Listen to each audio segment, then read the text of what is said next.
Ça y est. On est parti. Bonjour, bonsoir à toutes et à tous. Bienvenue à Nanterre et merci, vraiment merci d'être avec nous en ligne. Je suis Ramatoulaye Fofana Sevestre, la directrice adjointe du service commun de la documentation de l'Université Paris-Nanterre. Et je suis vraiment ravie de pouvoir vous adresser ces quelques mots avant de laisser la parole à Gauss pour lancer cette carte blanche. Les médiathèques de la ville de Nanterre et le service commun de la documentation se sont associés pour vous proposer plusieurs rendez-vous dans le cadre de la saison Africa 2020, organisée par l'Institut français, qu'il nous faut également remercier pour leur aide et l'initiative. Cette saison a été déplacée une première fois, mais elle a lieu malgré tout, ce dont nous réjouissons. Et même si nous aurions préféré pouvoir déployer cette programmation dans toute la ville en présentiel, l'idée que nos échanges seront peut-être plus largement suivis en ligne et on en est sûr jusqu'en Afrique est une très très belle consolation pour nous. En effet, Nanterre ne pouvait qu'adhérer au principe de donner la parole aux Africains pour rendre compte de l'Afrique innovante, créative, réflexive, stimulante dans tous les domaines. Comme le dit la commissaire générale de la saison, Ngoné Fall, à vous de parler, ou plutôt du point de vue des artistes, intellectuels, auteurs, acteurs de toutes sortes qui font la vie du continent africain. Laissez-nous vous dire qui nous sommes. Je vais laisser la parole à Aude Lalande, responsable du réseau des médiathèques, pour vous parler de la carte blanche de Gauze. Oui, donc pourquoi une carte blanche à Gauze et pourquoi avoir choisi Gauze? Eh bien, je pourrais dire que d'abord et avant tout parce qu'on aime son travail, parce qu'on aime ses livres. On aura l'occasion d'en reparler et notamment lors de la séance de clôture de cette carte blanche, puisqu'on a plusieurs rendez-vous là qui sont prévus sur quelques semaines. Mais aussi et ensuite pour son irrévérence qui est grande et qui est vivifiante. C'est une irrévérence qui n'est pas une irrévérence arrogante, loin de là, qui est une irrévérence joyeuse et généreuse, car Gauze ne respecte rien, surtout pas les faits et les idées qu'on croyait établis pour toujours. Et comme il respecte rien, il fait bouger les lignes. Et comme il fait bouger les lignes, il fait penser, ce qui est une grande chance pour ses lecteurs, mais et pour les gens qui le rencontrent. Donc c'est pourquoi on l'a invité. Et Gauze a des idées sur plein de choses, sur la question patrimoniale en Afrique, sur la colonisation, sur les rapports entre les gens, sur la façon dont ils se construisent, sur la façon dont ils construisent ensemble les lendemains qu'ils chantent, comme il le dit. Donc des idées qui fabrique pas tout seul dans son coin par ailleurs, qui fabrique avec des amis au gré de ses différentes rencontres, mais aussi de ses différentes expériences de photographes, de réalisateurs, de scénaristes, d'écrivains, et qui creuse à mesure de tous ses travaux. Donc voilà, Gauze et ses amis. Nous avons eu des déboires avec le Covid, on a cru devoir annuler, il a fallu au dernier moment tout rapatrier en ligne, mais au bout du compte, ça y est, nous y sommes et nous sommes ravis de lancer cette série de rencontres ce soir avec lui et avec ses amis, donc pour un mois, avec construite autour de plusieurs expositions, une physique qui se trouve, qui est présentée à la médiathèque de Pierre et Marie Curie de la ville de Nanterre, des expositions en ligne également de ses photos et une exposition numérique qui sera présentée au Centre commun de la documentation quand il pourra ouvrir ses portes. Donc voilà, une série de rendez-vous et bienvenue à Gauze et ses amis. Merci d'être avec nous.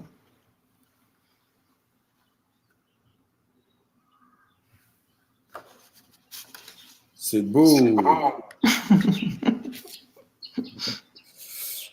Bon, moi je vais me lancer alors.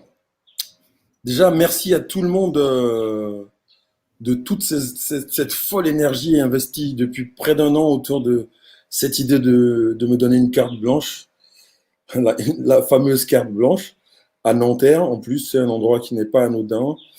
Et je ne sais pas comment dire. J'ai toujours tout de suite été très touché par le projet là et pas particulièrement parce que c'était Africa 2020 et tout ça, mais parce que c'était d'abord une démarche d'humain à humain personnelle en fait, touchante, sensible de la part de Aude et sa petite équipe vers moi quoi. Et donc en fait. En réalité, ça commence là, et comme dans toutes les histoires avec grand H dans le monde, Cette histoire-là commence avec ces petites tâches, des gens qui se rencontrent. Et c'est ça que je trouve vraiment super intéressant. Et puis est venu se greffer tout ce truc autour de Africa 2020, cette institution un peu.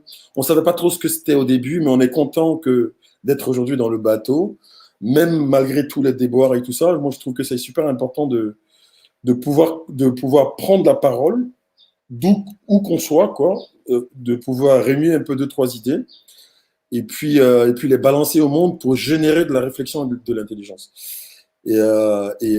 Finalement, c'est bien, c'est vrai que c'est bien le live et tout ça, mais finalement, les rencontres en ligne sont pas mal parce que elles savent rester dans le temps et on peut revenir dessus. Ça peut servir de matériau de réflexion. Ça va rester quoi. Et ça, c'est important pour les gens à venir que les choses restent parce que c'est bien le live, mais quand on parle, les paroles disparaissent un peu comme sont mortes les statuettes dont on va parler aujourd'hui. La parole d'hier était faite pour disparaître parce qu'elle était ancrée dans les gens, et parce qu'elle se transmettait d'homme en homme. Maintenant, elle a besoin d'être transmise par plein d'autres canaux dans lesquels on s'inscrit. Et puis moi, je suis vraiment content qu'elle reste pérenne et qu'elle génère vraiment de l'intelligence. Voilà.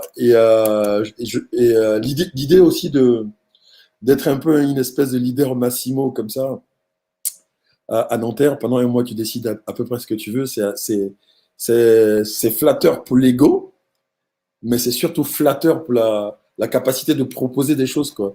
Donc moi j'étais étonné chaque fois que je proposais quelque chose, on me disait oui c'est bien quoi. Chaque fois que je proposais une idée, on me disait ok. Et je trouve ça vraiment vraiment génial de pouvoir dans un espace dictatorial comme ça exprimer une très grande liberté. C'est peut-être à ça que devrait courir le monde, imposer une dictature du bonheur et puis laisser les gens être libres de faire ce qu'ils veulent parce que c'est dedans qu'on va se retrouver. Donc voilà, et donc toutes ces belles idées autour de l'exposition photo à la médiathèque Pierre et Marie Curie, le triptyque, l'énorme triptyque sur le parvis de la mairie de Nanterre, ces rencontres prévues à la bibliothèque universitaire, mais aussi dans les médiathèques, qui sont maintenant en ligne. Tout ça, moi, je suis vraiment ravi quoi, de pouvoir apporter mon petit coup de pied dans cette immense termitière. Là. Donc voilà. Donc aujourd'hui, on va parler de restitution. D'ailleurs, le terme est un peu étrange. Mais avant de se lancer dans le sujet, j'aimerais que chacun des invités ici présents se présente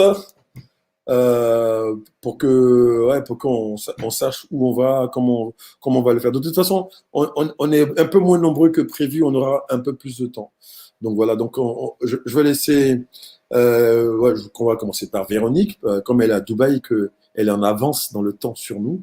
Donc c'est un peu notre particule relativiste einsteinienne qui a déjà traversé le temps. Donc elle va commencer par parler et puis ensuite on va la suivre, n'est-ce pas? Bonsoir, merci Gauze. Bonsoir à tous, à toutes. Effectivement, chez moi, il est 21h39 en ce moment. Donc, j'ai un petit peu d'avance sur Paris et encore un peu plus sur Abidjan. Donc, je suis très heureuse de participer à cette rencontre et surtout sous le label Gauze and Friends qui me parle. Et la saison, alors c'est drôle, c'est ce que j'expliquais tout à l'heure en amont de la rencontre, de le faire dans le cadre de la saison Africa 2020 qui a lieu en 21, alors que moi je suis à Dubaï pour préparer une exposition, enfin une partie de l'exposition universelle 2020 qui s'appelle aussi 2020, alors qu'elle va commencer en octobre 2021. Je trouvais que le rapprochement était assez amusant. Donc moi je suis récemment galeriste, je représente des artistes du continent africain et du Moyen-Orient. Je le fais depuis plusieurs endroits, dont Grand Bassam. Donc j'ai ça aussi en commun avec Gauze, d'habiter entre différents territoires, dont deux en commun, qui sont Paris et Grand Bassam, qui est donc si vous connaissez l'œuvre de Gauze, vous savez le rôle qu'a joué Grand Bassam dans la colonisation. Bref, je vais pas m'étendre là-dessus. Avant ça, et parallèlement à ça, je suis aussi critique d'art et commissaire d'exposition. Et donc, je tiens vraiment à faire ce lien, ces circulations d'artistes et d'œuvres d'art entre ces 3 géographies que sont l'Europe, la Côte d'Ivoire, pardon, et plus généralement l'Afrique, et le Moyen-Orient. J'ai aussi dirigé l'Institut des cultures d'Islam, qui est un quartier général de l'Afrique, d'Africa 2020. Et l'Institut français d'Égypte. Donc, j'ai un peu cette casquette de parler depuis un peu plusieurs géographies. Et juste pour terminer, et après je redonne la parole, je crée aussi, avec Jean-Paul Méancio, qui est chorégraphe, une résidence d'artistes à proximité de Grand Bassam, qui s'appelle la Cocoterie des Arts. Voilà, en quelques mots, d'où je parle. Merci Véronique. Oui, la Cocoterie des Arts à côté de Grand Bassam, c'est. Faut dire toujours à côté de Grand Bassam. Grand Bassam, on sait que c'est le Absolument. centre. Je me suis dit, c'est déjà beaucoup parlé de Grand Bassam, donc je vais. C'est le centre du monde. Absolument. Ghislaine, je te laisse la parole. Merci. Donc Ghislaine Glasson-Deschaumes. Je travaille à l'Université Paris-Nanterre. Je coordonne un programme de recherche scientifique qui est un peu un programme au long cours qu'on appelle un LABEX, qui porte sur les passés dans le présent, c'est-à-dire au fond la manière dont on s'est représenté le passé à différentes époques, y compris à des époques anciennes où on se représentait le passé récent ou plus ancien. Tous ces jeux finalement de poupées russes des représentations du passé qui est assez fascinant et qui porte aussi sur, je dirais, la manière dont aujourd'hui les sources du passé, archives,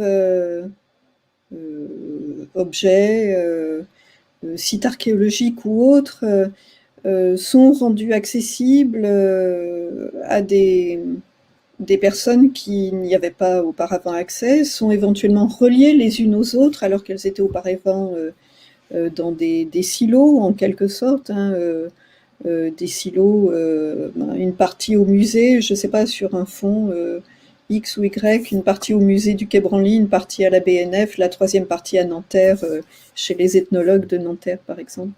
Donc c'est aussi un pan de travail important avec cette reconnexion des fonds et des collections pour travailler sur leur signification, les étudier et les rendre accessibles à un plus large public.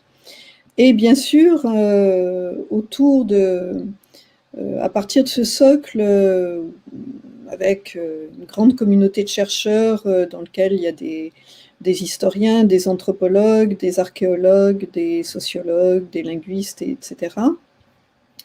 On porte une attention tout particulière aux enjeux je dirais aux politiques du passé au sens large. Alors, ça va de travaux, par exemple, sur la criminalisation des passés totalitaires en Europe, en Amérique latine, enfin c'est un exemple, mais réalisé par des politistes, à la question de la décolonisation des patrimoines, qui est évidemment une question très mobilisatrice pour les chercheurs, mais très mobilisatrice aussi pour les institutions patrimoniales.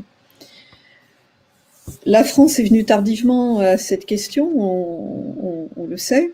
Les Britanniques, il y a beaucoup plus longtemps, et on a créé aussi des liens très très étroits avec les chercheurs et les musées britanniques pour réfléchir ensemble à ce type de questions, à la question des passés contestés et contestables, des patrimoines contestés et contestables.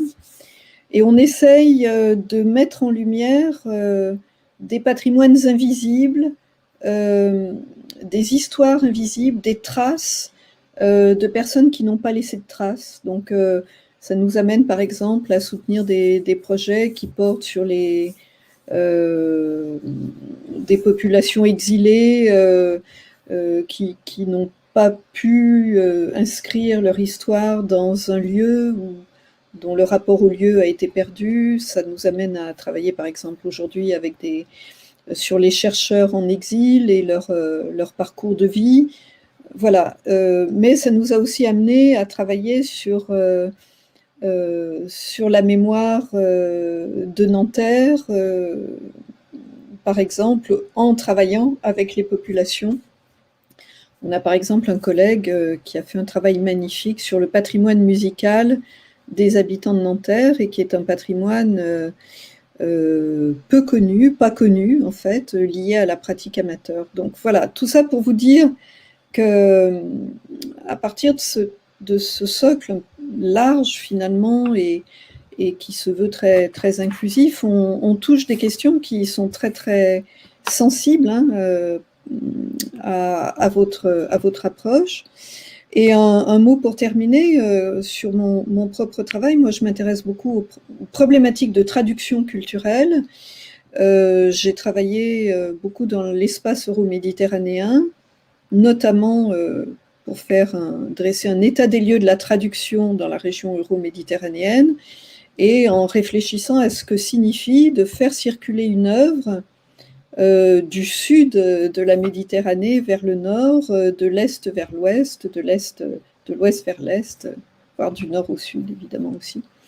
Et cette problématique aussi de la traduction culturelle au sens large, donc pas seulement entre les langues, mais entre les représentations, elle m'amène forcément à m'intéresser beaucoup à la question du devenir hein, de ces objets contestés et qui font l'objet justement d'une problématique de restitution.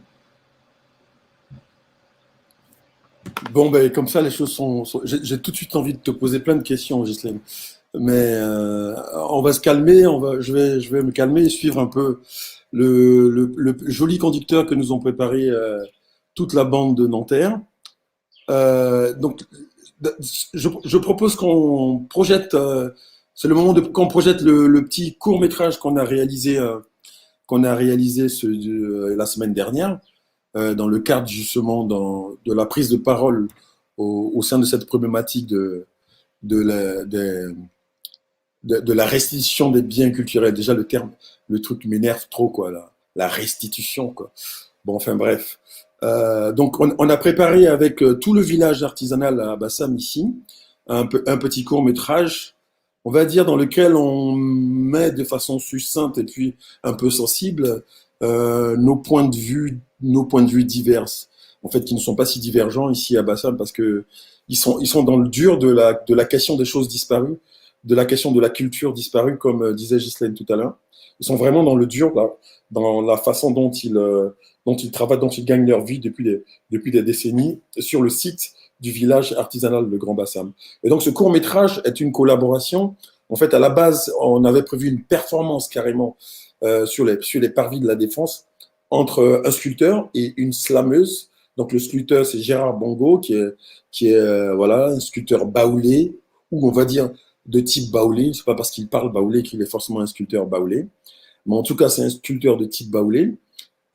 Qui travaille sur des pièces anciennes, mais surtout sur des trucs modernes, quoi, pour les petits touristes et surtout les militaires des différentes opérations militaires françaises en Afrique.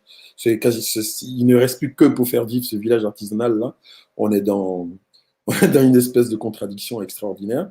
Donc, d'un côté, Gérard Bongo, ce sculpteur-là, en face de lui, a mis une slameuse qu'on ne présente plus en Côte d'Ivoire, mais en tout cas qui a la puissance du verbe nouveau dans la verbe ancienne. L'idée, c'était de ne pas tricher du tout, d'être vraiment dans les limites de la performance, c'est-à-dire que personne n'a rien préparé. C'est en se voyant qu'ils ont déclenché leur dialogue entre le sculpteur et la slameuse. Donc voilà, c'est une performance, on va dire, filmée. On a commencé en début d'après-midi, genre vers 2 heures de l'après-midi, on a fini à 20 heures. Donc c'est vraiment, il y a une espèce de mouvement temporel comme ça. Voilà, donc on va laisser la place à la projection du film. Pour ceux qui ont des difficultés pour entendre le son, n'hésitez pas à pousser le son de vos ordinateurs, de vos divers appareils pour écouter. Voilà, on se retrouve dans 11 minutes et 30 secondes.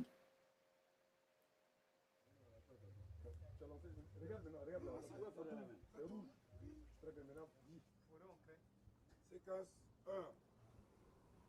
Bah. Comme toujours.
Sini ni mu ni Amerike wakasana nga mwe aniambia wa sele ale yoti ajalike yele ke mini yele ke kebe wuliye like nga mwe nanamu be akile mo ya twili yele ngole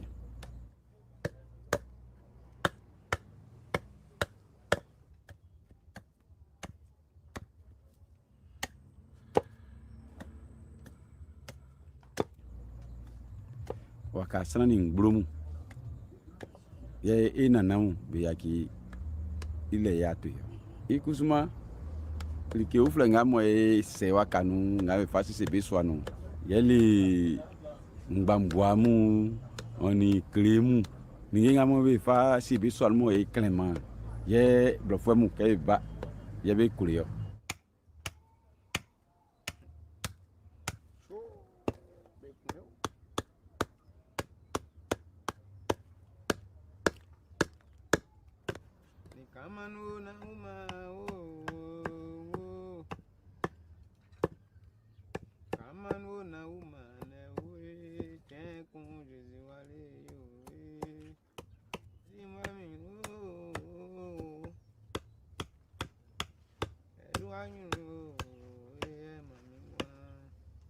ajali ke fue yo etino ewa we no ile okra mli ma etino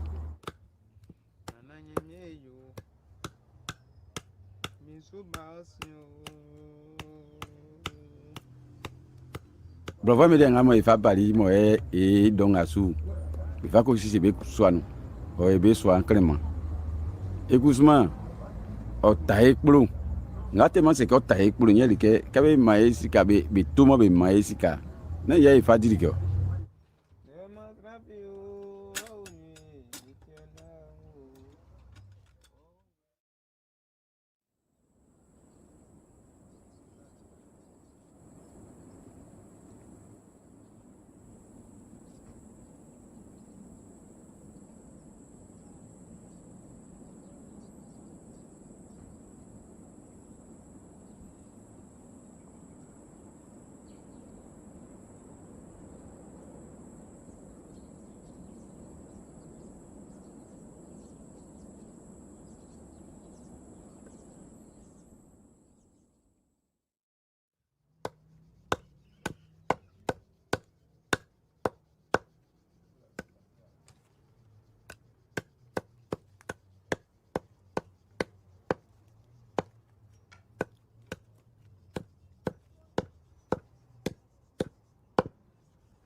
Yo ekplo ili ekplo o yangu nanu o yewa wenu naule ekula akima asa nanamu naule dabiase sanga te man se ke dabiase be yakirike asiensu ya twiri naule kenwe omri antinle na mawu.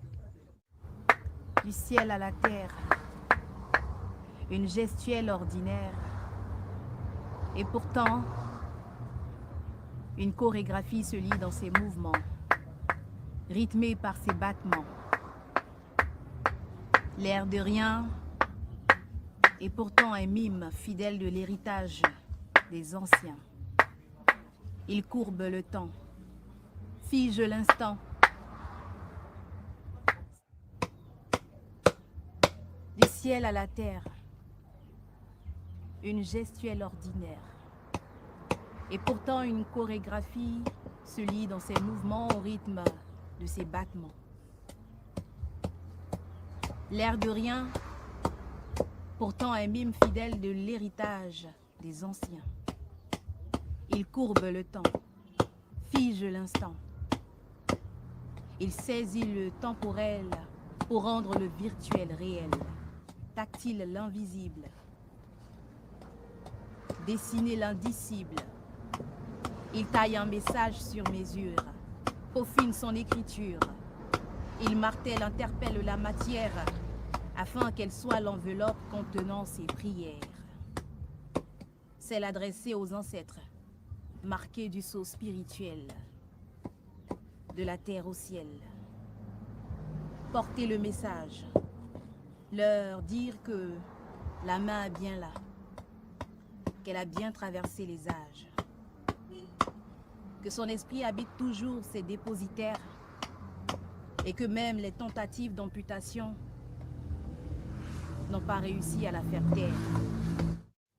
Naule kenwe omri antinle na mawu ibidi engle masoma kabe gumi kentwili o untinu.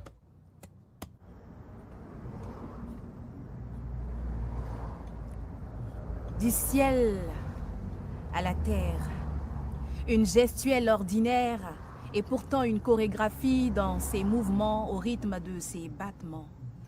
L'air de rien et pourtant un mime fidèle de l'héritage des anciens. Il courbe le temps, fige l'instant, saisit le temporel pour rendre le virtuel réel. Il taille un message sur mesure, polit son écriture. Il martèle, interpelle la matière, afin qu'elle soit l'enveloppe contenant ses prières, adressées aux ancêtres marqués du sceau spirituel, de la terre au ciel. Il écrit une lettre, offrant présent au futur des mains du passé, pour ressusciter nos mémoires éteintes par les failles de l'histoire. Il écrit, sculpte avec volupté son message, pour attester que la main des anciens a bien traversé les âges, que son esprit habite toujours la terre. Au-delà des œuvres destinées aux touristes, elle a toujours son âme de puriste, fidèle aux gestes, à celle des aïeux. Ailleurs, on vous parlera d'art en guise d'appellation, mais ici, chez nous, c'est une extension de nos émotions, de nos existences, de nos essences, de nos vies, de nos enveloppes charnelles, de nos corps mortels. Parce que la vie n'est pas infinie.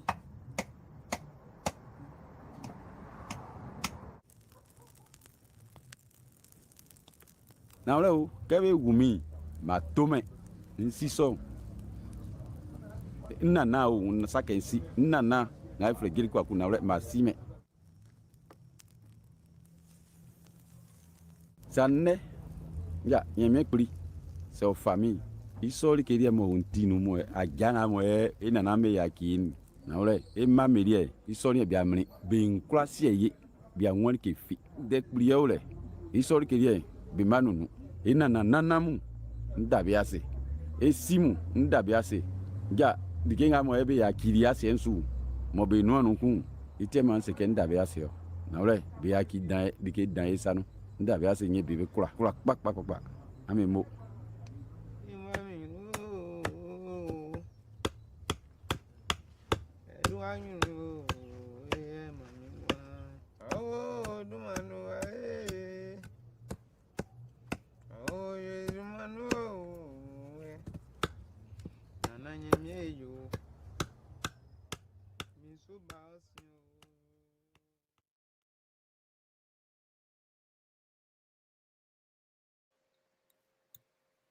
Bon, c'est super cette diffusion. Je croyais que ça allait être un peu plus galère que ça, en fait. Magnifique. Vraiment, bravo. Très beau, hein, bravo. Très beau film. Merci. Tu auras l'occasion de dire merci aux gens du village. Ghislaine, j'espère que tu vas venir aussi dire merci aux gens du village. Ouais, avec plaisir. Alors déjà donc je pense que je vais essayer de ne pas être redondant avec le film. On va rentrer dans le vif du sujet. Moi j'aimerais, je vais commencer par Véronique, qui est galeriste. Comment sont perçus vraiment dans le monde des galeries et tout ça, du commerce, parce que c'est ça, du commerce de l'art, notamment de l'art de ces objets africains, hein. Comment ces objets-là sont perçus?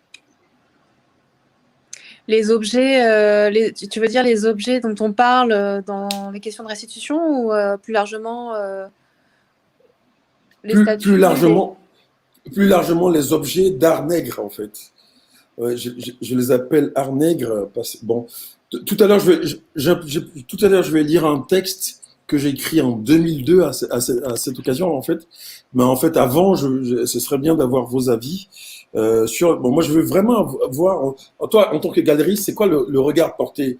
Est-ce que c'est toujours une bonne affaire, ces objets culturels? On s'en fout s'ils sont dans le circuit de la restitution ou pas. Ils ont une identité africaine. Ils ont une triple identité. Ils sont africains. Ils ont la particularité d'avoir été pillés, volés. Donc c'est ça qu'il faut dire, en fait. C'est pas de la restitution, c'est de la justice à rendre. À la limite, ça devrait être un procès même, d'ailleurs, parce que tout le monde est d'accord qu'ils ont été volés et pillés, et qu'on connaît les receleurs qui sont des receleurs au fil du temps. Oui. Les marchands d'art. Les marchands d'art sont des receleurs connus, quoi. Galeristes à ce moment-là, mais du milieu. En fait. Oui, bien sûr, les marchands d'art ont eu une part évidemment centrale dans cette spoliation. C'est un terme qui te va mieux. Spoliation, vol, viol, tout ce que tu veux. Les marchands étaient au premier plan et donc ont joué ce jeu. Enfin, c'est tout un écosystème. Ils ont été un peu les acteurs, en tout cas. Ils ont construit cette valeur hyperbolique monétairement de ces objets. En les desséchant un peu évidemment de leur sens sacré, usuel et autres. Et évidemment, quand il a été question de rendre justice, les marchands d'art se sont inquiétés, quid de leur business, parce que finalement, tout ce côté un peu déréglé, tout ce côté très spéculatif qu'on reproche au marché de l'art d'une manière générale, c'est évidemment en direction du marché, de ces œuvres d'art africaines que c'était le plus choquant. La disproportion entre la façon dont ces objets ont été acquis et la valeur à laquelle ils étaient vendus. C'est extrêmement choquant, aberrant, tout ce que tu veux. Donc il y a eu une grande inquiétude, pour répondre peut-être en partie à ta question, du milieu, sur les enjeux de cette restitution et ce qui allait advenir de leur business fructueux. Et bien sûr, tout de suite, on s'est empressé de rassurer ces marchands puisque les restitutions ne concernent que celles qui sont, que les objets qui sont dans les musées, dans les collections publiques. Ça ne concerne pas le secteur privé et les collections privées déjà existantes qui auraient très bien pu être mises en question. Par exemple, pour la restitution des œuvres d'art spoliées pendant l'époque sous le Troisième Reich, l'exploitation de biens juifs ont fait l'objet de restitution, même quand ils étaient parfois dans des collections privées. Donc voilà, une fois que l'inquiétude a été levée, qu'est-ce qu'on en a pensé Moi, je ne m'identifie pas à ce milieu parce que je travaille avec des artistes contemporains. Je travaille avec des artistes vivants que j'accompagne dans leur carrière. J'essaie de faire en sorte qu'ils puissent vivre de leur pratique. Mais je vois que finalement, entre les pratiques des marchands d'art concernant ces objets d'art anciens et les pratiques de beaucoup de galeristes qui ont vu dans le marché de l'art africain un créneau, un nouvel Eldorado, il y avait une espèce de continuité parfois de mauvaises pratiques. Tu vois ce que je veux dire? C'est-à-dire que j'ai jamais autant entendu parler de problèmes d'œuvres que des galeristes tout d'un coup ont perdu, que tu vois des galeristes qui oublient de payer leurs artistes, etc., que concernant des galeristes qui travaillent avec des artistes africains. Donc moi, ce que je perçois en tant que galeriste, c'est qu'évidemment, j'ai envie d'instaurer des bonnes pratiques et de couper net avec ces pratiques issues du colonialisme, de cette période où on pouvait faire son marché, se servir sans vergogne en Afrique, qui, encore une fois, dont je vois des séquelles dans des pratiques contemporaines. Je ne sais pas si je réponds à ta question. Ouais, tout à fait. En fait, voilà, tu mets une belle ambiance là déjà. Et c'est la raison. Enfin, et j'ajoute juste une chose, c'est que moi, comme je disais, mon statut de galeriste, entre guillemets, j'ai encore un peu de mal à l'assumer. Il est très récent, il est même plus récent que le rapport Felwinsar-Savoie, puisqu'il date de novembre 2018, et moi j'ai commencé en septembre 2019. Et si je l'ai fait, c'est parce que j'étais justement... alors moi, j'avais pas du tout de pratique marchande, j'étais vraiment dans le commissariat d'exposition, dans la critique d'art. C'est que je voyais vraiment à quel point les artistes africains contemporains qui revendiquent une filiation avec une transmission, avec toutes ces pratiques artistiques qu'on voit dans ton film qui est très très beau, n'arrivaient pas, souvent, à part quelques stars du marché, n'arrivent pas à vivre de leurs arts parce que les galeristes les traitent vraiment très mal, ce qui ne se permettrait jamais de faire avec, je sais pas moi, avec un Jeff Koons ou avec un Damien Hirst ou je ne sais qui. Là, on considère que si on donne déjà quelques pièces à un artiste africain, il va être content et voilà, il continue à monter les enchères et à spéculer sur son dos. Donc, je pense que voilà, ma volonté, en tout cas, d'être galeriste et notamment d'accompagner les artistes du continent africain, c'était vraiment lié à cette idée d'instaurer je suis pas du tout la seule, hein, on est beaucoup. Il y a une nouvelle génération qui n'a pas connu cette période coloniale, post-coloniale, qui avons envie justement de créer un écosystème artistique plus sain.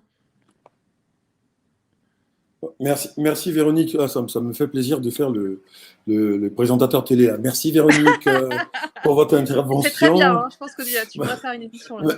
Maintenant, je m'adresse à Ghislaine, justement pour parler de comment justement ces objets-là sont vus, en fait. En tout cas, ce rapport à ces objets-là sont vus dans le milieu de l'art, des chercheurs, qui sont un maillon très important pour la valorisation de ces objets-là, et puis comment personnellement, toi, qu'est-ce que tu tires de ce fameux rapport Sarr-Savoie?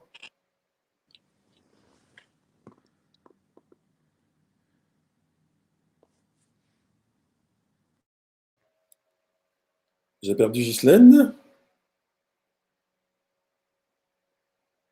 Ah, j'entends plus personne. Il faut peut-être mettre le micro, non? Non, mais voilà. J'avais sagement coupé mon micro et j'ai oublié de le remettre. Excusez-moi. La première chose d'abord, c'est, si ça t'ennuie pas, c'est sur le film. Il y a une parole qui m'a vraiment interpellée, c'est à la fin du film, nos enfants sont perdus et ils n'auront rien de nous. Et c'est une réponse à ta première question par rapport au monde de la recherche. En 2011, à Nanterre, on a organisé avec le laboratoire d'ethnologie et de sociologie comparative, notamment avec la bibliothèque des ethnologues et avec Marie-Dominique Mouton, sa directrice, un atelier qui portait sur, bien avant le rapport Sarr-Savoy, parce que ça fait longtemps quand même que ces questions-là sont au travail dans le monde de la recherche, et notamment chez les anthropologues, les ethnologues qui questionnent le rôle des ethnologues dans les années 20, 30, justement par rapport à cette collecte indigne, en quelque sorte, qui est évoquée. Et on a organisé un atelier sur ces problématiques déjà de réappropriation, de comment ces collections peuvent être mieux connues dans les pays d'où elles sont venues, comment elles pourraient être restituées, etc. Et j'avais fait venir un artiste qui est un slammer franco-malien, qui est Magic Malik. Et en amont de la préparation de l'atelier, on est allé voir les plaques de verre dans les archives à la bibliothèque, qui étaient des plaques de verre prises, enfin des photos prises au moment des missions, des différentes missions des ethnologues, dont certaines au Mali. Et Magic Malik, dans son intervention, qu'il n'a pas faite assise, mais il s'est mis au milieu, les tables étaient en U, il a complètement bouleversé ce dispositif formel de la manière dont les chercheurs parlent des objets et des archives, voilà, eux-mêmes bien rangés autour d'une table. Et il est arrivé avec cette très belle présence et ce rythme de parole qui est le sien, pour dire à quel point ça l'avait bouleversé de se trouver devant ces plaques de verre, de savoir, parce qu'il avait écouté aussi des archives sonores de sons qui avaient été collectés autour de chants rituels ou autres, et à quel point lui avait encore cette mémoire, on parlait des griots, de cette mémoire des griots parce qu'il l'a connu enfant, etc., mais à quel point ses petits frères, enfin, qui avaient 25 ans de moins que lui, n'avaient plus accès à ça. C'est-à-dire que le lien était cassé, perdu. Et là, évidemment, la question du rôle de ces objets, du rôle de ces archives, de leur remise en circulation, donc là, je ne parle pas encore de la restitution, mais de leur remise en mouvement entre là où ils sont aujourd'hui conservés et de là où ils viennent, et le rôle qu'ils peuvent avoir pour que les populations concernées puissent retisser des fils avec des choses qui ne sont plus pratiquées aujourd'hui, par exemple, est important. Donc, le rapport Sarr-Savoy, donc c'est la deuxième partie de... Alors, si, les chercheurs étaient un peu dérangés quand même, hein. Pas tous, ceux qui ont l'habitude... je pense, de la pratique artistique ne l'étaient pas. Ceux qui en ont moins l'habitude, et tous les chercheurs ne sont pas familiers des pratiques artistiques, étaient un peu déstabilisés. Et j'ai trouvé ça magnifique, enfin, très précieux, parce que ce qu'il a mis en mouvement, c'était aussi quelque chose de cette émotion très directe qui lui était venue à travers cet accès aux objets archivistiques, hein, mais donc ces photos, etc. Et donc l'émotion, comme ce mode d'intelligibilité même de l'archive, c'est quelque chose que les chercheurs s'interdisent un peu, quand même. Hein. Et les conservateurs de musées, quand on leur dit, moi j'ai posé la question à des collègues du Quai Branly, en disant, quand même, quand ces objets vont partir, qu'est-ce qui va se passer ? Ça va vous manquer ? Est-ce que ça va laisser un vide ? Comment vous imaginez ça? Non, on n'entre pas en matière là-dessus parce que l'approche est scientifique, on gère des collections, c'est la loi sur le patrimoine, on doit les rendre, on les rend, et c'est pas un sujet. Mais si, quand même, c'est un sujet. C'est-à-dire cette charge émotionnelle, même des objets spoliés, confisqués, ou des objets prélevés, ou des archives sonores collectées à un certain moment, elle pose encore, aujourd'hui, elle a encore des ondes, des vibrations, et ça, je trouve que sensibiliser les chercheurs à ça, c'est essentiel. Donc, sur le rapport SAR-Savoie, moi, j'aurais tendance à dire que, et voyant les choses depuis une approche un petit peu plus générale, en voyant qu'en Allemagne, par exemple, ça fait 15 ans, 20 ans qu'on se pose la question de l'étude des provenances des objets pour vérifier si ces biens n'ont pas été mal acquis. En Belgique, autour des musées africains, j'ai oublié le nom de ce musée, le musée royal de Tervuren. Tervuren, merci. C'est des choses qui ont été engagées il y a longtemps, réfléchir à la provenance des objets, repenser le musée, etc. Donc quand les Britanniques, ils ont commencé pratiquement à restituer des objets dès la décolonisation de l'Inde, enfin après l'indépendance de l'Inde, il y a des restes de saints qui étaient conservés dans des petits flacons de reliques qui sont partis. Donc les restes sont partis d'abord, et maintenant ils rendent les flacons. C'est assez drôle. Entre-temps, il y a 50 ans qui sont passés. Mais nous, on est arrivés très très tard, parce que la France, de toute façon, bon, c'est une banalité de le dire, elle a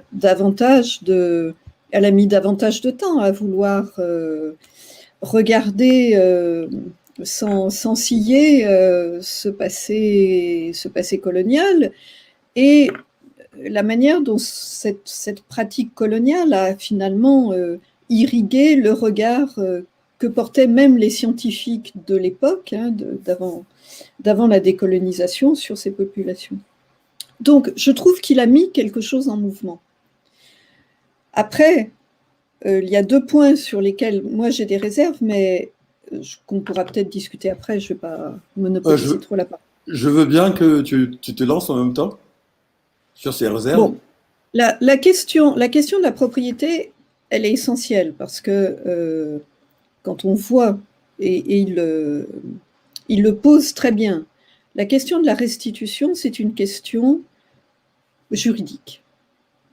Et derrière, effectivement, c'est une question aussi de compensation, d'une manière ou d'une autre. Enfin, il pose la question à la fin en disant, oui, quid des compensations à la toute fin.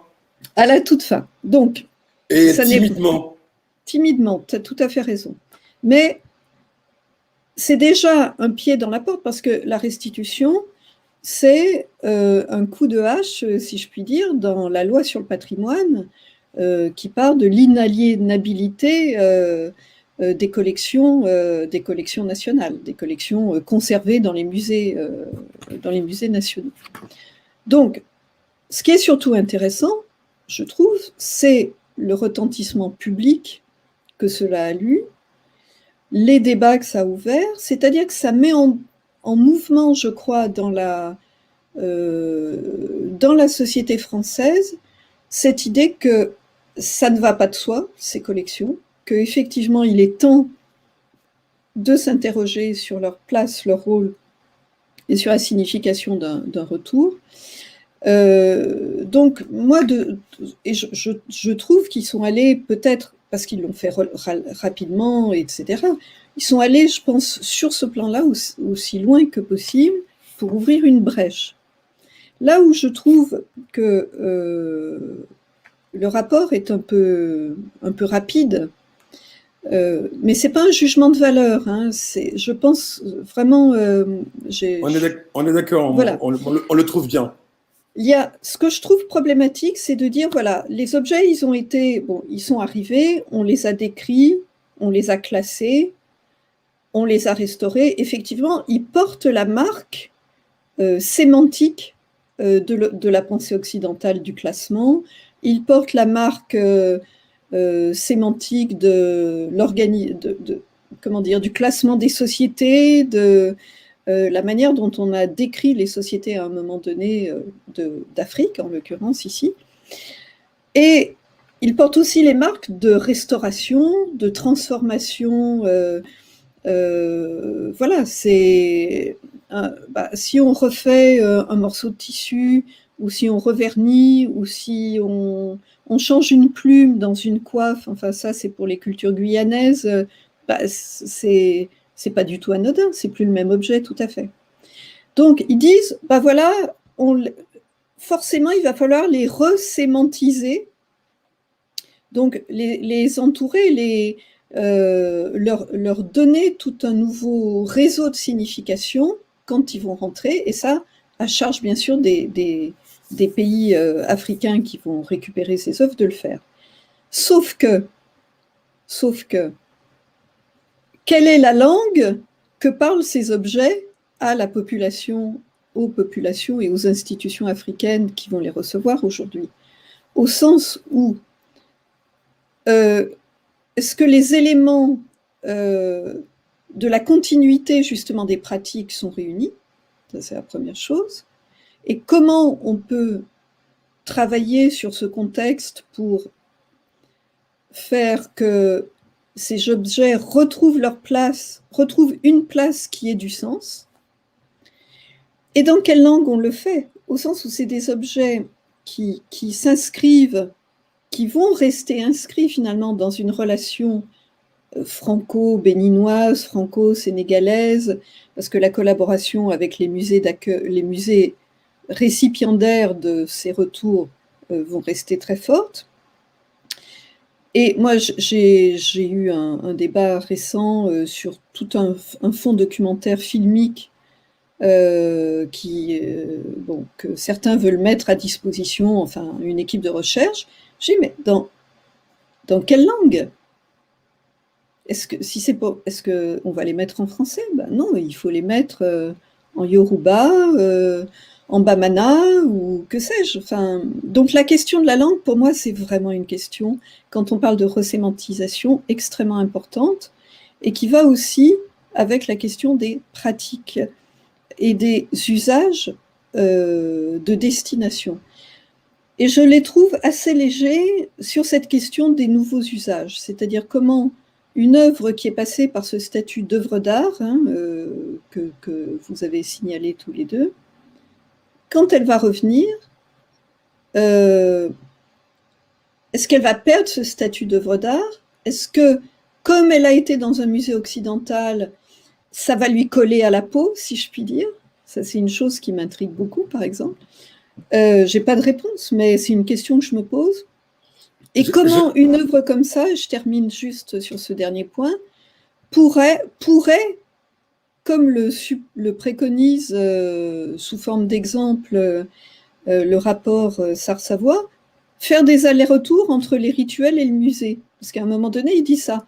Ah oui, on va recharger les œuvres de leur dimension ontologique et ils pourraient faire des allers-retours entre le musée et le rituel.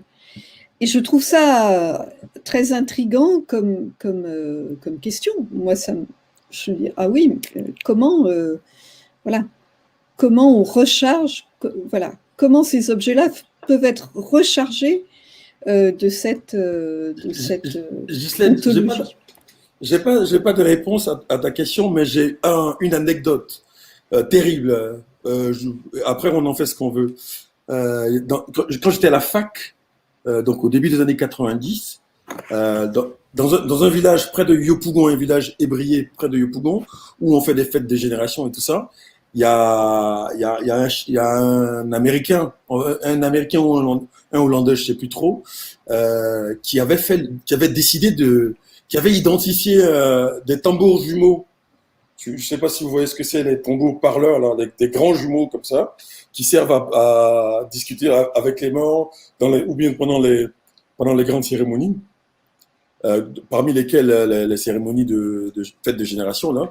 Donc les tambours jumeaux, là, il avait identifié le village à Yopougon, à côté de Yopougon. Et puis, il avait discuté avec les gens de bonne foi, quoi, en disant, ben, écoutez, moi, je suis ce truc-là. Il y a des vieux qui ont reconnu les vieux cette vieille paire de tambours, là. Et de façon vraiment bienveillante, intelligente, ils avaient échangé énormément et il avait décidé de rendre les tambours jumeaux là à l'occasion d'une grande fête de génération qui devait avoir lieu pour fêter je ne sais quelle génération. Et donc donc ils sont venus un peu, les blancs sont arrivés avec les grands tam-tams, tout le monde était content et tout ça, sauf qu'il y avait la fête de génération. Avec les tam-tams nouveaux, un peu plus résistants et tout ça.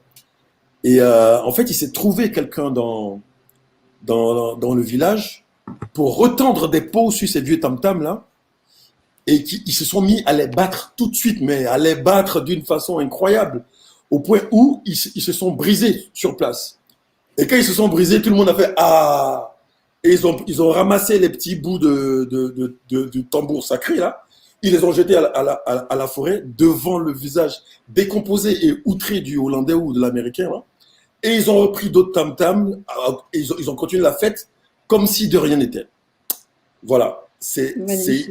Voilà, moi je trouve ça assez beau. Et c'est cette partie du rapport. C'est dommage que j'ai pas pu les avoir. Cette partie du rapport là, je la trouve, on va dire, un peu trop surfaite. Un peu trop fabriqué, quoi. Le coup des allers-retours, de la resémantisation et tout ça. Et comme je disais en début de conversation, ces objets n'ont pas été fabriqués pour être des objets d'art. Donc, à un moment donné, il faut trancher. Moi, je pense que le plus important, c'est de rendre l'âme de ces objets, parce que ces objets étaient d'abord des âmes avant d'être des objets, quoi.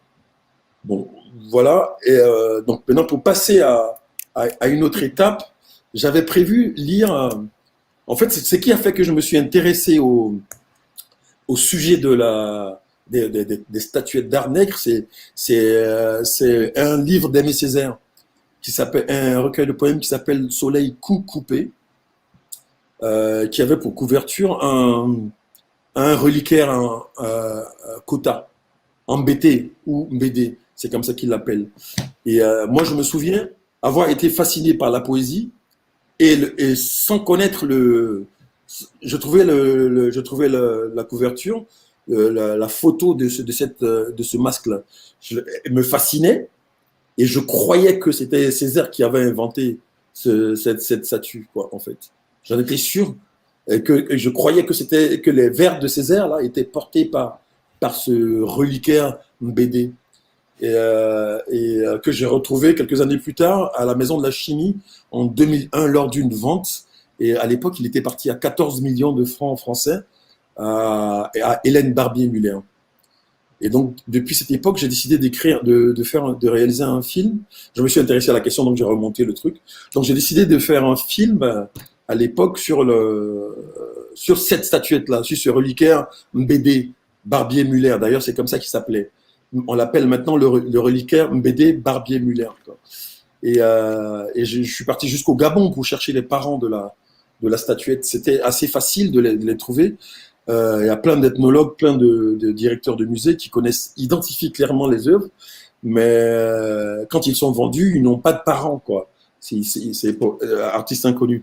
Donc je vais faire quelque chose que je fais rarement. Je vais lire les 2 petits textes que j'avais écrits à l'époque quand ça m'avait choqué cette vente-là.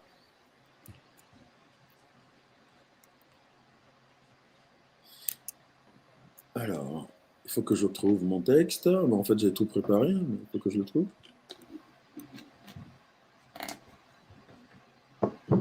Voilà. Le premier texte, les textes se répondent. Hein, ces 2 petits textes, ils se répondent l'un à l'autre, en réalité. Adresse d'un nègre déraciné à un reliquaire déraciné. Le reliquaire MBDBM, le MBD Barbier-Muller, voilà le nom qu'on te donne aujourd'hui. Toi qui naguère dans ta forêt humide du pays Kota, veillais sur les os du crâne et des doigts des illustres ancêtres. Toi qui patiemment avais construit ce village, bâti cette société, MBD Barbier-Muller. Toi que dans la profondeur de la nuit, des mains craintives portaient délicatement au milieu de cette assemblée. Toi qu'avec des yeux remplis d'une sainte dévotion, les membres les plus initiés du clan invoquaient pour indiquer la voie à suivre quand tombait le voile opaque du mystère et du malheur. Mbédé Barbier-Muller, toi qui de tes dents acérées menaçais quiconque trahirait les secrets millénaires de cette nuit-là. Mbédé Barbier-Muller, toi dont la patine du bois luisait même dans l'obscurité, remplie du doute de tes fils, toi qui illuminais des coris obliques de tes yeux tous ces rites sacrés par lesquels ton peuple tissait les habits de son identité. Mbédé Barbier-Muller, cette grande menace peut-être en avais-tu prévenu tes fils? Eux ne l'avaient sûrement pas vu fondre sur le pays. Elle est venue par le grand fleuve, par l'Ogoué, pour t'arracher à la dévotion des tiens. Franceville, Latourville, Booué, Lambaréné, puis Port-Gentil, avant de se retrouver très loin des tiens, au bord d'un autre fleuve, la Seine, où derrière une baie vitrée savamment éclairée, d'autres yeux te regardaient avec une dévotion tout autre. Les mains qui t'ont donné forme, ils disent que ce sont celles d'un sculpteur à l'imaginaire richissime, je cite, à la virtuosité inégalable, celle d'un artiste au génie universel. Mais les yeux qui t'ont donné vie, ils ne savent même pas où ils se trouvent. Ils n'ont jamais cherché à voir ce qu'ils ont vu pour te donner les formes qu'ils admirent. Soumis par le fer, la poudre, les soutanes blanches, les minarets et l'argent, ces yeux-là, ils ne cherchent plus ni ta protection, ni ton arbitre depuis bien longtemps. Mbédé Barbier-Muller, qu'es-tu devenu? Je veux le dire à tes enfants devenus amnésiques. Qui sont ces hommes qui pensent te posséder? Toi qui as toujours été esprit. Quel est ce nouveau culte étranger et étrange dont tu es devenu l'objet? Il faut que ta famille voie cela. Mbédé Barbier-Muller, que sont devenus tes enfants? Les enfants de tes enfants? Le génie universel, comme ils disent, celui qui t'a donné tes formes, où est-il passé? Qu'est-il devenu? Il faut que tu vois cela. Mbédé Barbier-Muller, je remonte l'Ogoué comme naguère, tu le descendis. Port-Gentil, Lambaréné, Oboué, Latourville, Franceville, puis tous les villages du pays Cota, s'il le faut, je parcourrai. Je veux ramener, sinon ton corps, au moins ton esprit à la maison. Aide-moi, Mbédé Barbier-Muller, aide-moi à faire surgir de la mémoire brouillée de tes petits-enfants ton vrai nom, parce que je ne veux plus t'appeler Mbédé Barbier-Muller. Voilà. Ensuite, donc répondant à ce texte, adresse d'un reliquaire déraciné à un nègre déraciné, donc le contraire. Donc, fils, même des hauteurs de Genève où je me trouve en ce moment, j'entends bien le cri que tu lances depuis notre terre. Jamais esprit ne meurt. Ma fonction a toujours été d'abord de le rappeler à tes frères. Fils, je suis l'ancêtre fondateur. Tu sais, fils, aucun profane, aucune personne non initiée n'aurait jamais posé ne serait-ce qu'un regard furtif sur moi, sur ma nudité. Mais ça fait bien longtemps que je n'ai plus les moyens de faire des manières. Dans mon nouveau bois sacré de Genève, je suis traité avec respect et même une certaine dévotion parfois. On a toujours eu à mon égard l'extrême délicatesse de ne pas me mélanger avec tous les autres fétiches. Tous les fétiches ne se ressemblent pas. Il y a fétiche et il y a fétiche.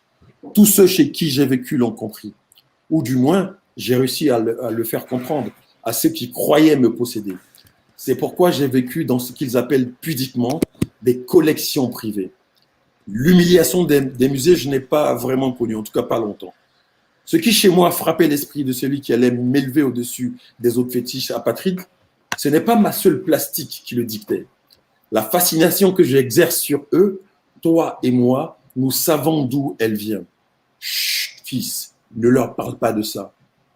Tous ici, plus je les attire, plus ils trouvent des mots à mettre sur mon aspect, mes formes et mes proportions.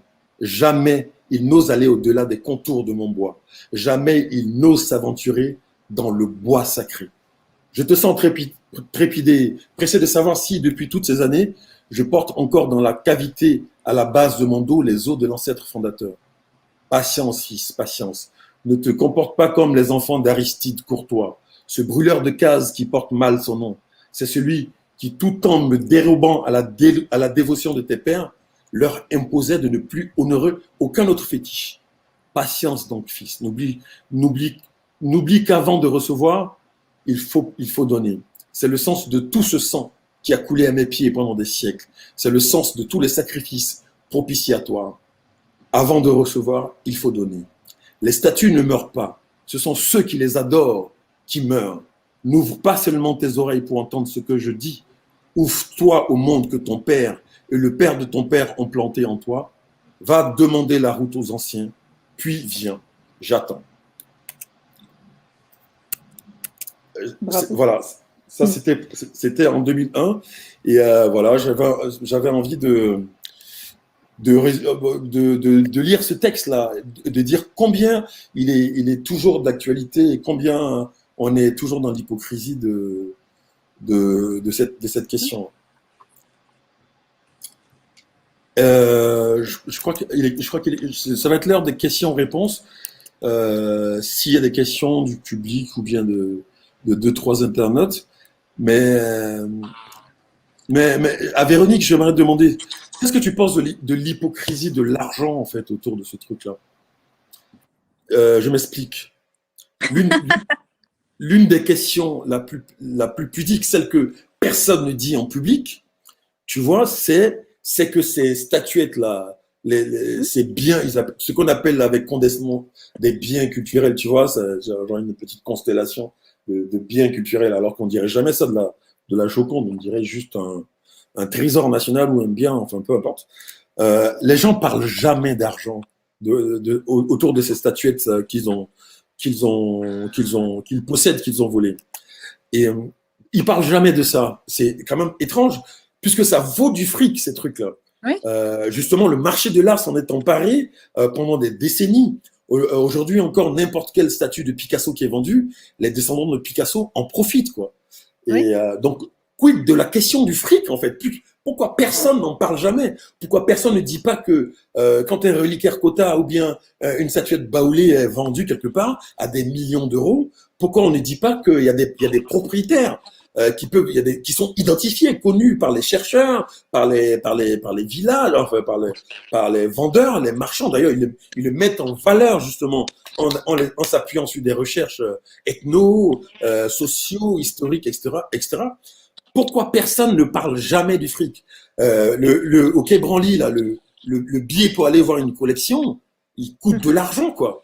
Donc, une partie pourrait être reversée, ne serait-ce que pour restituer de l'éducation dans les régions d'où viennent ces statuettes-là. Comment ça se fait que personne ne parle de l'argent, quoi? Voilà. Pourquoi ils se dépêchent de ramener 2-3 statuettes et puis ils ne veulent pas parler de tout le fric que ça a généré? Alors, je serais un peu plus nuancée que toi parce que j'ai quand même l'impression que c'est un gros sujet. Parce que tout le monde le sait, c'est un secret pour personne que des marchands, des collectionneurs qui après ont revendu au moment où cette spéculation a fonctionné et où ces biens culturels, ces œuvres d'art, quel que soit le nom qu'on leur donne, ont pris une valeur monétaire spéculative énorme.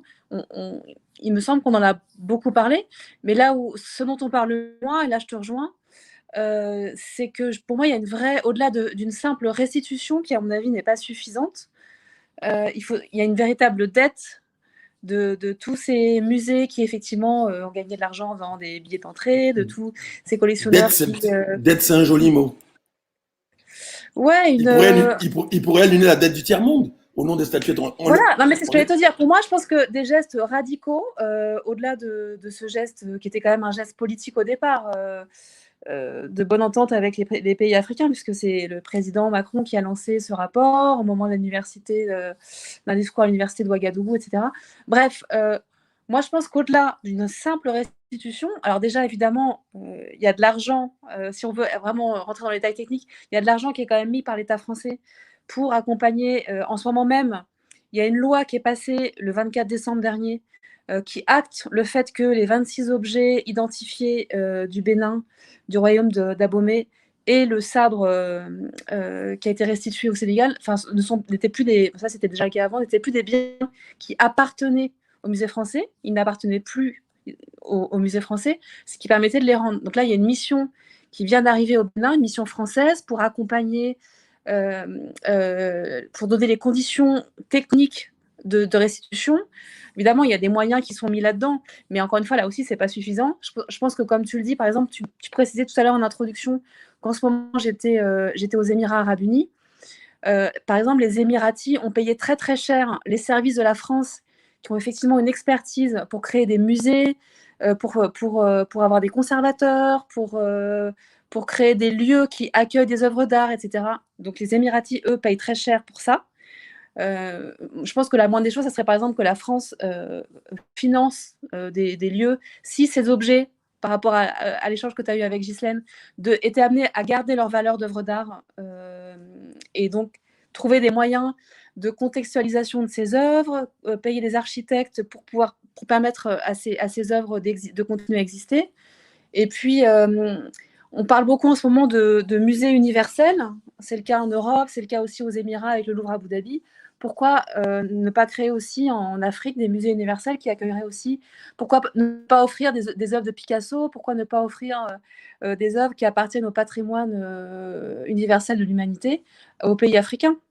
Tu vois, donc je trouve que ça serait un bon retour des choses, en fait, de permettre aux Africains d'avoir accès à des œuvres qui ne soient pas uniquement issues de leur propre histoire, mais qui soient des œuvres qui appartiennent au patrimoine commun de l'humanité.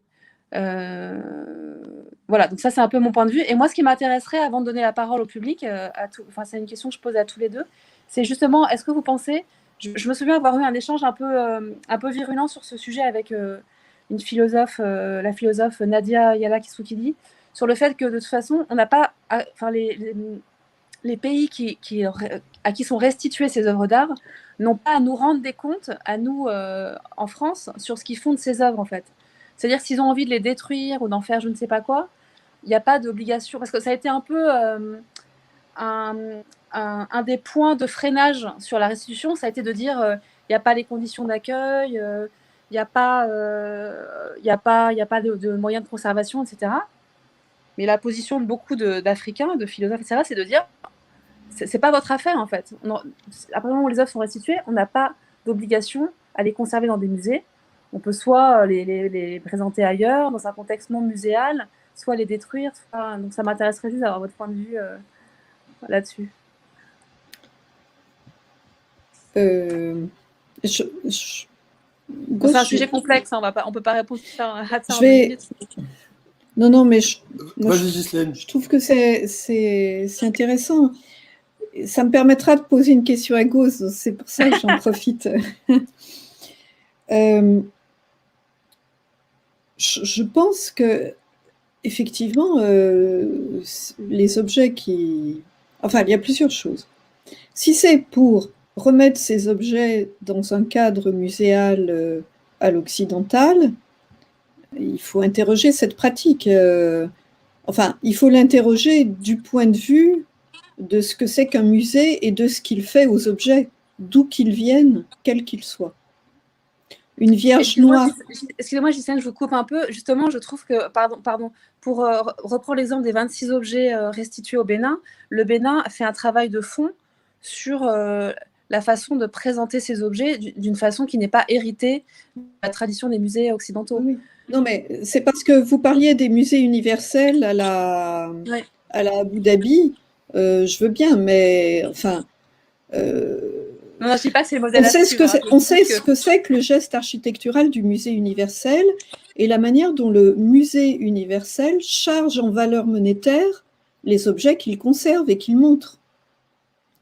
C'est toute l'histoire du Louvre quand même et toute l'histoire des grands musées universels qui dotent d'une valeur exceptionnelle pratiquement parce que dite universelle les objets. Donc ça, pour moi, cette notion de musée universel, bon, on l'a pas mal travaillé dans le LabEx et je trouve qu'elle mérite vraiment d'être prise un peu avec des pincettes. Il y a des chercheurs français, des gens comme Julien Bondaz, Benoît de l'Étoile, qui font un magnifique travail sur les musées africains, qui les connaissent de l'intérieur et qui montrent très bien qu'il n'y a pas une manière d'exposer. Et qu'il n'y a pas une manière de décrire un objet, il n'y a pas une manière de le faire vivre. Le musée, vous qui avez été en poste en Égypte, Véronique, le vieux musée du Caire, c'est un musée où moi j'ai vu des gens prier des statues en les touchant, en se mettant, Voilà. C'est extraordinaire. Vous imaginez aller toucher une vierge en bois sculpté au Louvre, vous finissez en prison, enfin, vous êtes expulsé du musée au moins. Oui, on serait perçu comme un fou, quoi. C'est-à-dire, c'est quoi faire musée aujourd'hui? Enfin, est-ce qu'il y a d'autres façons de faire musée? Ça, moi, je trouve que c'est vraiment une question qu'il faut essayer. Je crois qu'il faut éviter de dire, voilà, les méchants, tous les musées français pensent que les Africains ne vont pas savoir s'occuper de leurs œuvres. C'est absolument pas vrai. C'est absolument pas vrai. Moi, je vois qu'il y a aussi. Qu'est-ce qui n'est pas vrai que les gens disent, que certains. Oui, cette position de surplomb, elle n'est pas fondée. Non seulement bien sûr qu'elle n'est pas fondée, ça va de soi, mais surtout, elle n'est pas partagée non plus par tous les musées ou par tous les conservateurs dans tous les musées. Enfin, j'ai jamais dit ça. Hein. J'ai dit que c'est quelque chose que j'avais entendu en tout cas. Je dis pas que vous l'avez dit. Je le dis plus pour les auditeurs. J'ai assez souvent entendu. Ouais. Oui, je remets. Enfin, juste, faut pas. C'est souvent les deux raisons invoquées. C'est cette question de ce mot très difficile à prononcer. L'inaliénabilité des œuvres. Oui, mais ça, c'est la loi sur le patrimoine qui a 100 ans. Et l'absence de conditions d'accueil. Bien sûr. Non, mais je le connais très bien, cet argument. Sachant que pour l'inaliénabilité, le droit peut évoluer, il peut y avoir des exceptions. La preuve, c'est qu'il est pas figé. La preuve, ça a été fait pour... Mais c'est pour ça que le rapport Savoie est important. Parce qu'on partait de cette idée que, oh là là, la loi sur le patrimoine, il ne faut surtout pas y toucher. Et c'est la preuve que, justement, on peut faire évoluer les lois. Donc, moi, la question après le rapport, il y a déjà des œuvres restituées quand même, et pas des moindres. La question en lien avec ce statut des statuts à leur retour, la question que je me pose, c'est, d'un côté, il y a ce que tu écrivais, Gauss, dans ton dernier texte, la mémoire brouillée de tes petits-enfants, qui renvoie beaucoup à ce que disait Majid Malik dans cette séance dont j'ai parlé avec les ethnologues de Nanterre. Hein, à un moment donné, voilà, la mémoire brouillée, je trouve que c'est... Mais mémoire brouillée, c'est pas perte de mémoire, hein, c'est autre chose. Et tu dis, il faut rendre leur âme à ces objets. Quand ils vont revenir, il faut leur... Donc moi, la question que je voulais te poser, c'est comment on fait pour rendre leur âme à ces objets quand la mémoire des petits-enfants est brouillée? Alors, c'est une super belle question, parce qu'elle va me permettre de donner mon point de vue clair et net et tranché sur la question. Moi, en tant que Gauss, en tant qu'intellectuel, artiste, tout ce que vous voulez, motivé, sensible aux questions justement de ce rapport entre les deux continents, ce rapport historique, sensible, véritablement sensible, quoi.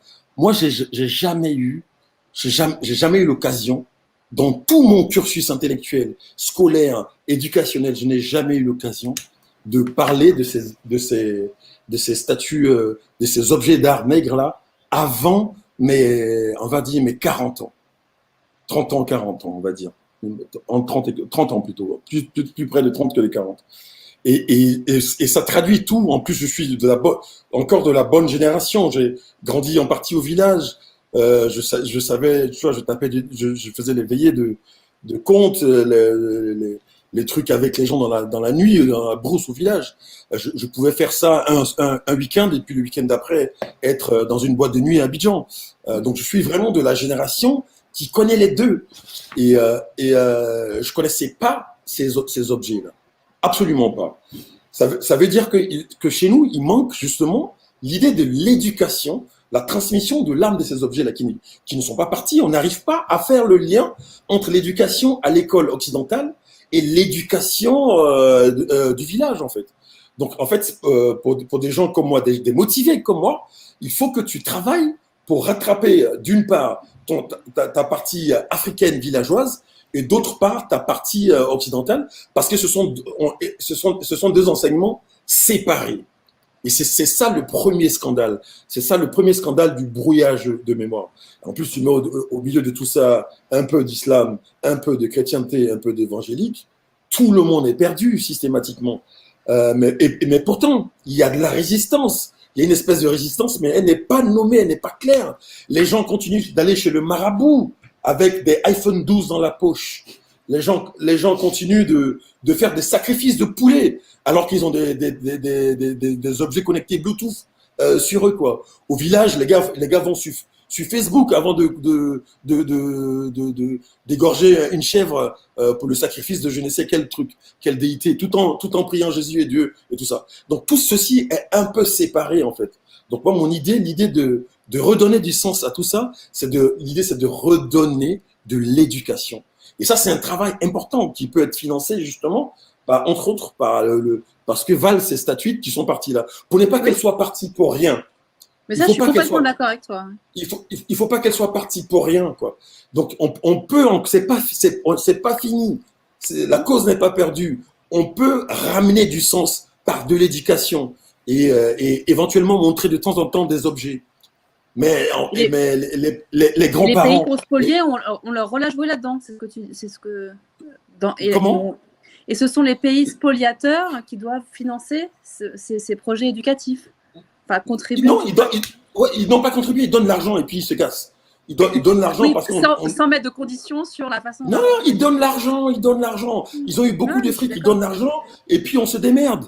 C'est la meilleure façon de donner une. Enfin, c'est pas une fin, mais en tout cas un prolongement. On sait faire ça. À cette problématique. Et en plus, je veux dire un truc qui va en choquer plusieurs. Ces objets-là ont été fabriqués pour disparaître. C'était pas les objets qui comptaient, c'était ce que portaient les objets. Et en fait, ça, on le voit très bien dans ton film, Hugo. On a perdu les deux. On a perdu à la fois les objets et ce que portaient ces objets-là. Donc l'idée, c'est de ramener de l'éducation, de faire en sorte que par exemple, comme les tam-tams jumeaux à côté de Yopougon, de faire en sorte que les gens ne les tapent pas tout de suite. Mais qu'ils ravivent certaines mémoires, que ce soit inscrit dans les cursus scolaires, tous les cursus scolaires. C'est l'occasion ou jamais de parler de ça, puisque pour une fois, on peut mettre des images sur des idées, quoi. Il y a plein de choses. On peut déplacer les enfants au Quai Branly. On peut les déplacer et ce serait financé par le Quai Branly aussi. Ils traînent des pieds. Les gens viennent, on peut, enfin, il y a beaucoup de réflexions, mais il faut l'avoir, ces réflexions-là. Il y a plein de choses à faire. Au Mali, la semaine dernière, par exemple, sur le sabre de El Hadj Omar Tall, ça m'a trop fait rigoler, quoi. Les Maliens se plaignent, ils disent, mais comment ça se fait que ce sabre-là, on les file aux Sénégalais? Parce que El Hadj Omar Tall, c'est malien. Voilà. Donc, il y a déjà un palabre entre El Hadj Omar Tall, malien ou truc. Les statuettes baoulées, c'est les baoulés de quand? Les baoulés de 1930 n'ont rien à voir avec les baoulés de 2021, qui eux-mêmes n'ont les baoulés qui sont les descendants des Ashanti. Bon, les Ghanéens, ils peuvent dire, ah ben, écoutez aussi, c'est chez nous. Donc en fait, l'idée, c'est l'idée de la restitution. Il y a tellement de condescendance dedans. L'idée, c'est de créer pour une fois, d'avoir l'occasion de créer une réflexion vraiment multilatérale, horizontale, entre les chercheurs, les chercheurs, les chercheurs de partout, les demandeurs que nous sommes, les demandeurs du retour de notre spiritualité, par le support des objets ou sans, peu importe. Mais on veut la voir, on veut connaître les histoires. Donc il y a toute cette réflexion, c'est l'occasion ou jamais de mettre en place toute cette réflexion-là. Donc je pense que plus que jamais, artistes, chercheurs, muséographes, muséologues, etc., devraient se mettre ensemble pour aller au-delà de la question spectaculaire de la restitution qui va faire du bien à l'âme de quelques Français ou quelques Européens torturés. Je voudrais quand même dire très brièvement qu'il y a un travail qui se fait au musée du Quai Branly pour amener justement au musée, dans les collections, pour les redécrire, les réinterroger, des experts, des savants des pays d'Afrique, mais aussi par exemple d'Amazonie ou autres, que dans le programme dont je m'occupe, il y a un magnifique projet qui s'appelle Savoir autochtone des Wayana Apalai, qui a conduit à redécrire avec eux les collections qui étaient conservées au musée du Quai Branly et au musée des cultures guyanaises à Cayenne, que ça donne lieu à un portail numérique, que eux, justement, ils sont un peu comme dans ton histoire des tambours. Si c'est trop vieux, ben, ils ont envie de les refaire, donc ils ont refait une coiffe avec le musée des cultures guyanaises, parce que celle qui était au musée du Quai Branly, ils trouvaient qu'elle était, voilà, il fallait en faire une pour eux et pour justement réactiver des savoirs. Donc, je crois qu'il faut être quand même nuancé sur les efforts qui sont faits dans beaucoup de musées, mais c'est pas très visible parce que c'est pas relayé politiquement ou c'est pas. Mais entre chercheurs, conservateurs du musée et des musées qui sont très engagés dans cette décolonisation du patrimoine, voilà, donc c'est ce que je voulais dire quand même pour apporter un point de nuance. Ouais, c'est bien d'apporter de la nuance à mon propos parce que de toute façon, je vais toujours trop loin. On va annuler la dette. Si ils annulent la dette, on leur donne les statuts. Il nous reste 4 minutes là. Je fais véritablement mon présentateur télé là, ça m'énerve, mais c'est bien. Il reste 4 minutes. En fait, l'idée, il faut que j'annonce le fait que juste après la conversation, entre 20h heure française, c'est-à-dire 19h heure bassamoise, et 20h30 sera disponible sur notre plateforme là, le film Les statues meurent aussi de Alain René et Chris Marker, qui a été commandé par Alioune Diop en 1956 et qui pose déjà bien avant tout le monde, avant même les indépendances des Anglais, la question, donc ce sont des artistes encore, qui posaient déjà la question du sens de ces statues-là, du sens de leur présence en Europe et tout, et qui le posent savamment, quoi. Et je pense, bien avant tous les rapports qui ont été commandés après. Donc il ne faut pas oublier d'interroger les artistes dans cette veine-là. Donc voilà, donc disponible de 20h à 20h30. Après, c'est fini. Voilà. En tout cas, c'est un très beau film, vraiment, pour celles et ceux à rester absolument à le visionner, c'est magnifique. C'est que 30 minutes et c'est vraiment, ça donne vraiment matière à réflexion. Et c'est super bien écrit. Et moi, ça m'a aidé à comprendre. C'est par ce film-là que je suis arrivé à cette réflexion sur les statuettes. C'est ça qui m'a redonné mon africanité. J'assume le fait que, ah bah ouais, bah bien sûr, ça m'a ramené sur le chemin de la recherche du sens de tous ces objets-là. Bon, en tout cas, je vous remercie. En tout cas, ceux qui ont suivi le. Merci Gauze, tu fais ça très bien. Ceux qui ont suivi le chat, c'est bien. Non, ça va pas m'arriver, ne t'inquiète pas. Je sais encore écrire des bouquins et faire des films et faire des photos. Ouais, bravo pour votre travail surtout. C'est vraiment un grand plaisir d'avoir la chance d'échanger avec vous et avec Véronique ce soir. Et merci beaucoup. Camarade papa. Pardon. Ah oui, ben ouais. Elle dit de lire Camarade papa, mon second roman. Bon, en tout cas, j'espère que je vais tous vous revoir de visu. Ghislaine, bon, Véronique, ça c'est sûr, mais Ghislaine, je ferai en sorte. Je serai vacciné. Donc... Bienvenue à Nanterre. Et Ghislaine, bienvenue à Grand Bassam, vous avez plein de raisons de venir. Avec plaisir. Ouais, on va faire venir le Labex à Grand Bassam. Chiche. Et merci encore à toute l'équipe de la BU de Nanterre, des médiathèques de la ville de Nanterre, Aurélie, Morgane, Aude, Rama, tout le monde, quoi. Vraiment, c'est génial de travailler avec vous. Et vous noterez que je suis très discipliné, qu'à 1 minute de la fin, j'ai fini la conversation. Wow. Merci encore à tous. Et on va communiquer sur le lien, parce que ça va rester, notre conversation va rester. J'espère qu'elle sera critiquée, en tout cas qu'elle va susciter de la réflexion, parce que c'est ça le but. Merci encore. Merci beaucoup. Merci. Bonne soirée. Bonne soirée, à bientôt. Portez-vous bien. Merci.